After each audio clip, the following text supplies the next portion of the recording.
Hello everyone, this is Tom from Dirk Witte Music Store in Utrecht, the Netherlands. And today we are taking a look at the king of the flat tops. Not just any king, but the first king of the flat tops, or like the first version of the king of the flat tops. This is a Gibson Montana custom shop pre-war SJ-200. Super jumbo acoustic guitar in a sunburst finish. And maybe you can spot a really unique difference compared to your normal J200, because we've got rosewood back and sides instead of maple. So what is a pre-war SJ200? Pre-war referring to pre-World War II. And this was actually the first version of the SJ200, because the SJ200 was first introduced in 1937. And back then, up until the early 1950s or the late 1940s, they were made with rosewood back and sides instead of maple as we know them nowadays. So this is just a recreation really of the 1937 SJ200 with all of those types of features and specs and looks. So yeah, a really fantastic and really huge sounding acoustic guitar made by the fine folks at the Gibson Montana custom shop. It just, it sounds as beautiful as it looks, I can definitely tell you that. So let's dive into the specs. We've got an all solid wood construction, as you would expect, but we have got a solid thermally aged red spruce top, and red spruce is basically a different name for Adirondack spruce, so this sounds very punchy and very loud. It does project really well, so you'll hear so in a minute, and also then done obviously in this beautiful sunburst finish, which is then also there done on the back of the neck, by the way. Obviously the iconic SJ-200 pickguard, but then also the older style J200 pickguard, because we've got these multi-colored dot inlays. You can see that we've got a few blue ones and then some orange dots and then also some white or like pearl colored ones. And that is then also unique to the pre-war SJ-200. And yeah, it looks really cool. It came in use, by the way. I forgot to mention that because this model was, or this particular guitar was actually made in 2021, so it is not brand new. You can probably also tell there by the pickguard that some of the SJ-200 design has been kind of like played off, but it is still in a really nice shape. But apart from that, from the pickguard, it is in a really fantastic condition. Very little play wear to see. Then moving on, we have got obviously the mustache bridge, which is very iconic. Also then with those mother of pearl inlays, which are 6 pieces to be exact. Then we've got a bone saddle and then also bone bridge pins. We've got 7-ply binding around the top.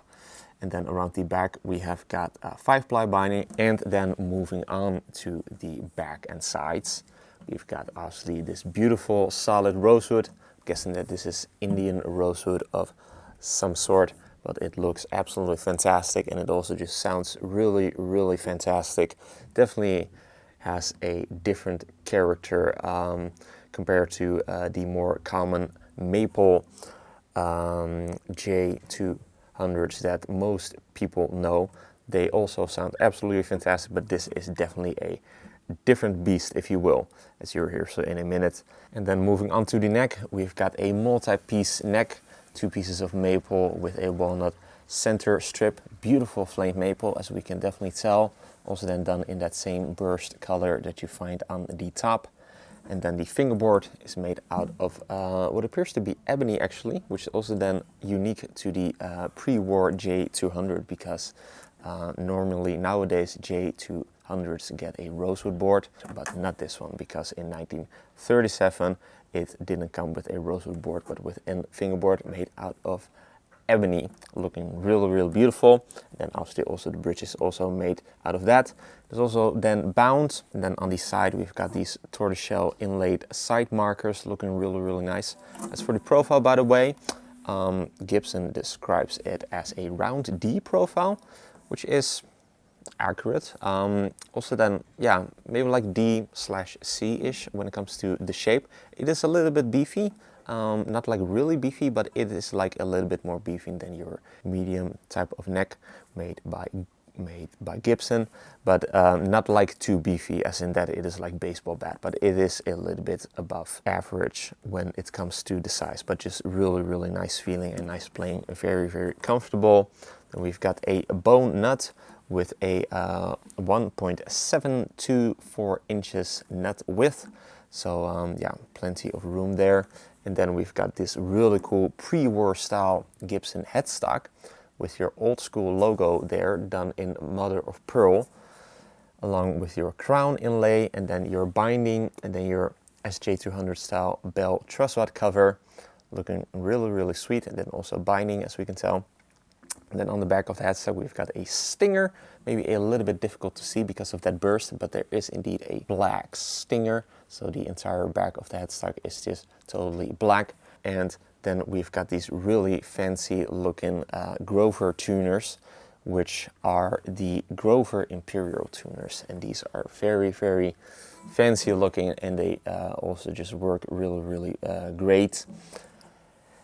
And then the last thing to mention, it also comes with its original hard shell case, so you really get the full package with this really fine used pre-war SJ-200 made in the Gibson, Montana custom shop. So just a really phenomenal SJ-200, a true Canon, really powerful, big sounding. So yeah, let's get to that part and hear what it sounds like. But first, if you're interested in this 2021 Gibson custom shop pre-war SJ-200, be sure to head over to the links in the description for further details. If you enjoyed this demo, be sure to like the video and to subscribe to the channel for more cool weekly demos of cool acoustic guitars like these, or cool electric guitars, bass guitars even, all of that really cool stuff. Also be sure to like us and to follow us on our socials, Instagram and Facebook. Links are also in the description. So with all that being said, let's hear what this pre-war SJ-200 sounds like. Going to be playing you some chords and then also some lead style playing so that you can get a good impression of what this absolutely beautiful pre-war SJ-200 sounds like. So let's get to that part and take this Canon for a spin.